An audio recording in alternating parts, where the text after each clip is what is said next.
DD Jharkhand से प्रसारित होने वाली यह 9th क्लास का सेकंड वीडियो है। अगर वीडियो अच्छा लगे तो लाइक, कमेंट और सब्सक्राइब भी कर दीजिएगा ताकि आपको और भी वीडियो इसी तरह का मिलता रहे।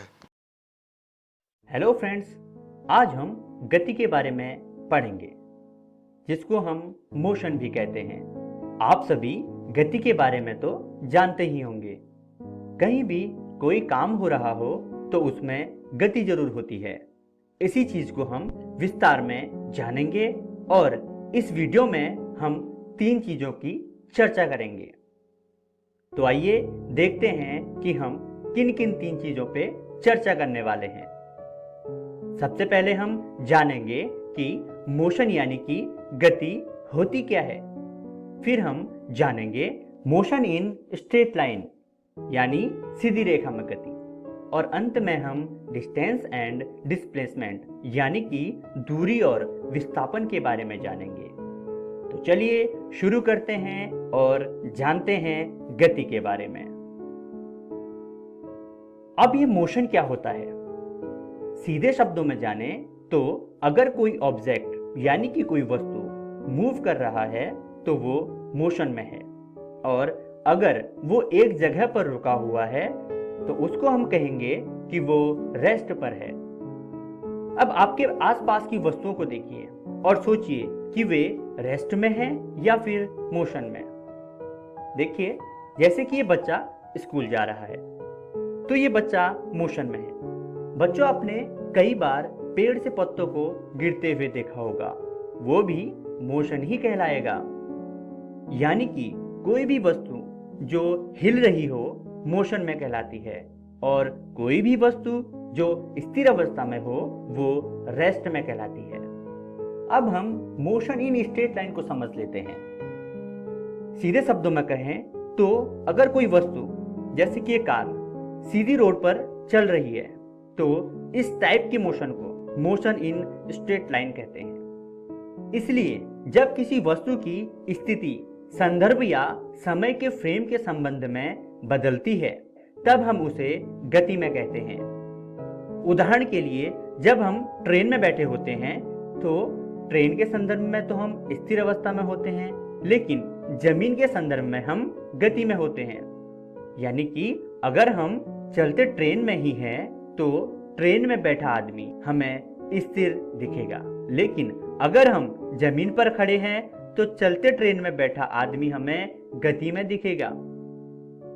आइए अब हम बात कर लेते हैं कि दूरी और विस्थापन यानी कि डिस्टेंस और डिस्प्लेसमेंट क्या होता है। अब जरा यहां देखिए, ये बस एक जगह ए से चलकर अपनी दूसरी जगह बी पर जा रही है। अब ये अपने रास्ते में कई बार अपनी दिशा बदल रही है, तो जो लंबाई बस ने अपनी इस रास्ते में कवर की उसे हम डिस्टेंस यानी कि दूरी कहेंगे।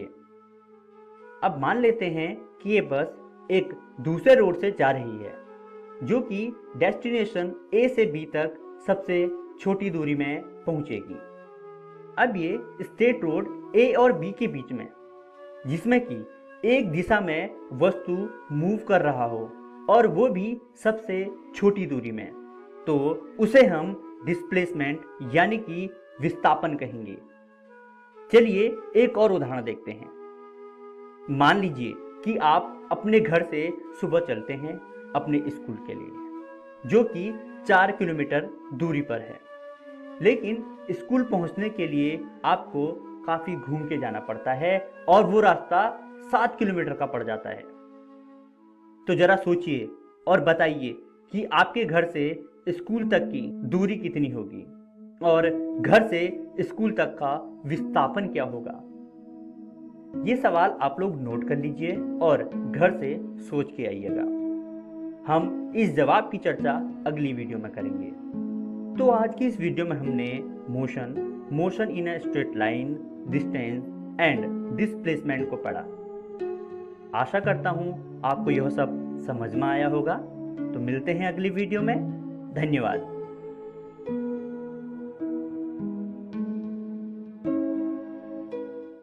नमस्कार दोस्तों, आज हम एक नया अध्याय शुरू करने जा रहे हैं जिसका नाम है गति।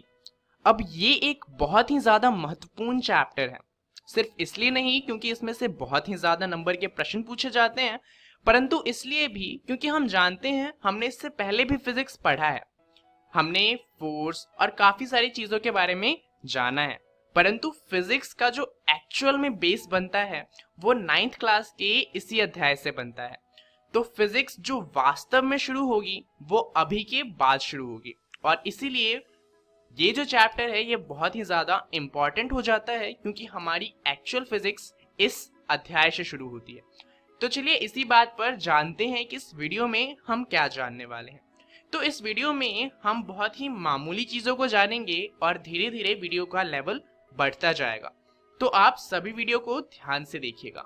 इस वीडियो में हम जानेंगे गति के बारे में, और उसके बाद हम जानेंगे सरल रेखीय गति के बारे में, और उसके बाद हम जानेंगे वस्तु की स्थिति के बारे में।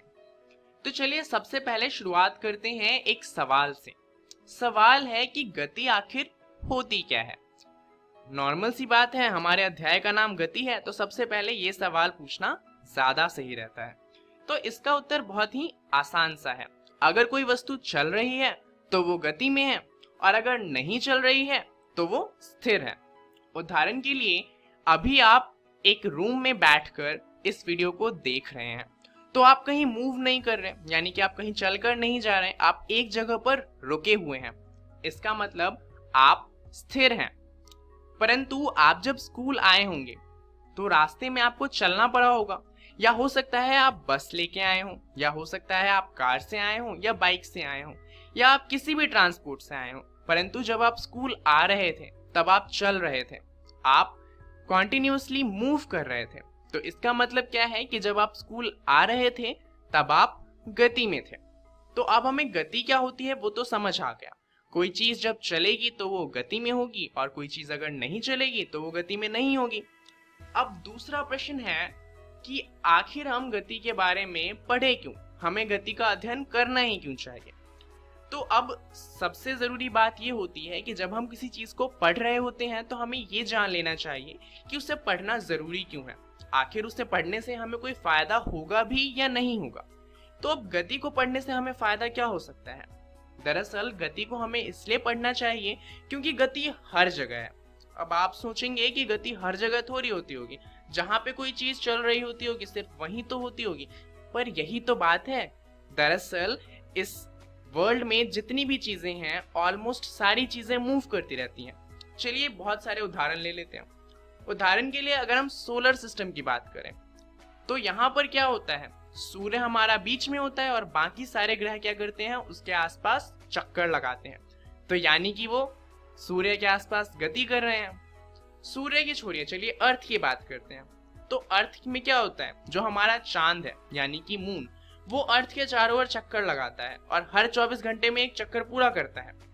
सिर्फ मून ही नहीं, अर्थ जो है वो खुद एक तो सूर्य के चक्कर लगा रही है, और एक खुद की जगह पर ही एक दिन में पूरा घूम जाती है। तो अर्थ भी हमारी गति में है और हमारा चांद भी गति में है। इसके अलावा जो पानी होता है, समुद्रों में जो लहरें आती हैं वो भी गति में होती हैं। उसके अलावा जो हवाएं चलती हैं वो हवाएं भी तो गति में होती हैं, और हवाओं के चलने से क्या होता है, जो पेड़ पत्ते होते हैं वो भी मूव करते हैं, तो उनमें भी गति आ जाती है।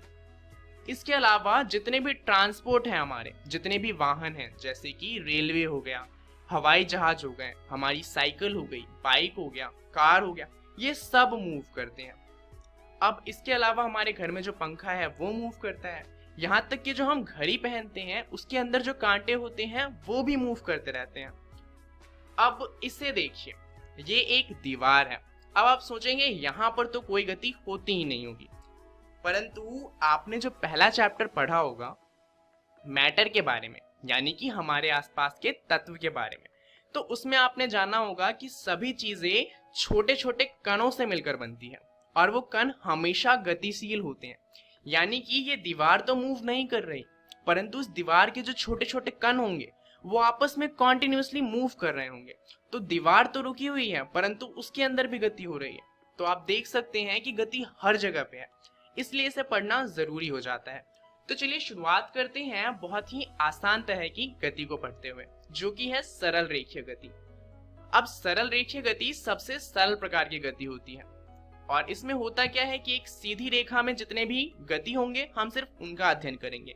उदाहरण के लिए अगर कोई ऐसा रास्ता है तो हम इसकी गति को नहीं करेंगे क्योंकि इसकी गति पढ़ना बहुत ही ज्यादा कठिन हो जाता है और अभी तो हम शुरुआत ही कर रहे हैं। तो इस अध्याय में हम सिर्फ सरल रेखीय गति की बात करेंगे। तो अब तक हमने क्या किया, हमने गति क्या होती है वो समझ लिया और हमें सरल रेखीय गति पढ़ना है ये जान लिया। अब गति को समझने के लिए कुछ चीजें होती हैं, हमें उन्हें पहले समझना पड़ेगा। जैसे कि पहला होता है वस्तु की स्थिति। तो अब वस्तु क्या होता है और उसकी स्थिति क्या होती है हमें ये समझना है। तो वस्तु की स्थिति किसी वस्तु का स्थान दर्शाती है। यानी कि मान लीजिए आपका घर है और आपके चाचा आपके घर पे घूमने आने वाले हैं, परंतु दिक्कत ये है कि उन्हें आपका घर कहाँ पे है ये पता ही नहीं है। तो अब क्या होगा, वो आपसे पूछेंगे कि बेटा बताना आपका घर कहाँ पे है। अब मान लीजिए आप बोलते हैं उन्हें कि चाचा जी मेरा जो घर है ना वो 5 किलोमीटर दूर है। तो क्या चाचा जी आपके घर पे आ सकते हैं? वो पहले सोचेंगे 5 किलोमीटर दूर है, फिर सोचेंगे कहाँ पे जाना है 5 किलोमीटर और कंफ्यूज होके आपको फिर फोन मिला देंगे, क्योंकि आपको बताना पड़ेगा ना कि आपका घर 5 किलोमीटर दूर कहाँ से है। रेलवे स्टेशन से 5 किलोमीटर दूर है, या फिर हवाई अड्डे से 5 किलोमीटर दूर है, या फिर हो सकता है कोई फेमस मार्केट हो वहां से 5 किलोमीटर दूर हो। अब आपके चाचा को सपने तो आएंगे नहीं कि वो कहाँ से दूर है, तो वो आपसे फिर फोन मिलाएंगे और पूछेंगे कि बेटा 5 किलोमीटर दूर तो है, परंतु ये बता दो कि कहाँ से 5 किलोमीटर दूर है। अब मान लीजिए आप बताते हैं कि चाचा जी हमारा जो घर है ना वो हवाई अड्डे से 5 किलोमीटर दूर है। तो अब चाचा जी को पता चल गया कि हवाई अड्डे से 5 किलोमीटर दूर जाना है, परंतु उन्हें अभी भी ये नहीं पता कि किस डायरेक्शन में जाना है। हवाई अड्डे से तो वो किसी भी तरफ 5 किलोमीटर दूर जा सकते हैं, जरूरी थोड़ी है कि आपके घर की तरफ ही आए। हो सकता है वो इस तरफ चले जाएं, हो सकता है नीचे की तरफ चले जाएंगे, हो सकता है कि आपका घर जिस तरफ है उससे पीछे की तरफ 5 किलोमीटर चले जाएं। तो ये इन्फॉर्मेशन जो है ये भी पूरी नहीं है। तो अब आपको क्या बताना पड़ेगा कि 5 किलोमीटर दूर तो है बट कहाँ से है। तो चाचा जी आपको फिर से फोन करेंगे, बेटा मुझे समझ नहीं आ रहा रास्ता कहाँ है, जरा ढंग से बता दो। और इस बार आप क्या करते हैं, आप उन्हें बताते हैं कि उत्तर दिशा में 5 किलोमीटर आगे आपको आना है और आपका घर आ जाएगा। अब चाचा जी क्या करेंगे, वो हवाई अड्डे पे उतरेंगे, वहां से उत्तर दिशा की ओर घूमेंगे और वहां से 5 किलोमीटर आगे आ जाएंगे और आपके घर पे पहुंच जाएंगे। अब इस कहानी को आपको अच्छा लगा हो या ना लगा हो, यहाँ पे हमें दो चीजों का पता जरूर चल जाता है। ये दो चीजें क्या हैं चलिए देखते हैं। पहला तो हमें पता चलता है कि किसी वस्तु की स्थिति को बताने के लिए हमें एक निर्देशक बिंदु की आवश्यकता होती है। जैसे कि हमने उदाहरण लिया था हवाई अड्डे का, इसे कहा जाता है मूल बिंदु, जहां से भी हम किसी भी चीज का स्थान बताते हैं। दूसरा हमें चाहिए होता है दिशा की समझ, कि आखिर जो हमारा निर्देशक बिंदु है उससे जो हमारा एक्चुअल स्थान है वो किस दिशा में है। तो इन दो चीजों से हम किसी भी वस्तु की स्थिति को बता सकते हैं। चलिए इसे ज्यादा अच्छे से समझने के लिए एक और उदाहरण लेते हैं, और क्योंकि आजकल क्रिकेट चल रहा है तो क्रिकेट का उदाहरण लेते हैं। अब मान लीजिए क्या है कि क्रिकेट का मैदान है और आप गए हैं अपने दोस्त के साथ क्रिकेट देखने, और वहां पे आपका दोस्त बताता है कि वो देख विराट कोहली खड़ा है। अब आप उससे पूछते हो कि कहाँ पे खड़ा है, तो वो आपको बताते हैं कि अरे वो देख वो 2 मीटर दूर खड़ा है। आप तो कंफ्यूज हो जाएंगे आखिर 2 मीटर कहाँ से दूर खड़ा है। हो सकता है कि जो 2 मीटर दूर खड़ा है वो क्रिकेट के बैटिंग साइड से हो, या फिर हो सकता है कि वो पवेलियन की तरफ से 2 मीटर दूर खड़ा। तो आप उससे बड़े प्यार से पूछेंगे, भाई मेरे को नहीं पता कहाँ से 2 मीटर दूर खड़ा है, तो मेरे को बता दे कि कहाँ से 2 मीटर दूर खड़ा है। अब आपका दोस्त क्या करता है, वो आपको बताता है कि जो विराट कोहली है वो बल्लेबाजी क्रीज से 2 मीटर की दूरी पे खड़ा है। तो अब ये जो लाइन है जो पवेलियन की तरफ है वो तो नहीं रहेगी, क्योंकि हमें पता है वो पवेलियन से 2 मीटर दूर नहीं है, वो बल्लेबाजी क्रीज से 2 मीटर दूर है। परंतु यहाँ पर भी बल्लेबाजी क्रीज से 2 मीटर तो किसी भी तरफ हो सकता है। तो आपके दोस्त को आपको बताना पड़ेगा कि वो इस डायरेक्शन में बल्लेबाजी क्रीज से दूर खड़ा है, तब आपको पता चलेगा कि आखिर विराट कोहली खड़ा कहाँ पे है। तो इस तरीके से हम किसी भी वस्तु की स्थिति को बता सकते हैं। चलिए अब आते हैं वापस से हमारे सरल रेखीय गति पे। तो आखिर ये सरल रेखीय गति होता क्या है। अब आपने मैथ्स में पढ़ा होगा संख्या रेखा के बारे में। दरअसल जो हमारी सरल रेखीय गति है हम उसे संख्या रेखा पर दर्शा सकते हैं। यहाँ पर एक पॉइंट होगा जिसे हम 0 मीटर कहेंगे, इसे हम कहते हैं मूल बिंदु। मूल बिंदु के दाईं तरफ सारी की सारी पॉजिटिव यानी कि धनात्मक वैल्यू होंगी, जैसे कि 1 metre, 2 metre, 3 metre, 4 metre, 5 metre. और मूल बिंदु के पीछे की तरफ या फिर ये कह लीजिए कि बाईं ओर सारी की सारी ऋणात्मक वैल्यू होंगी, जैसे कि -1 मीटर, -2 मीटर। अब इसी का इस्तेमाल करके हम किसी भी चीज की स्थान के बारे में बता सकते हैं।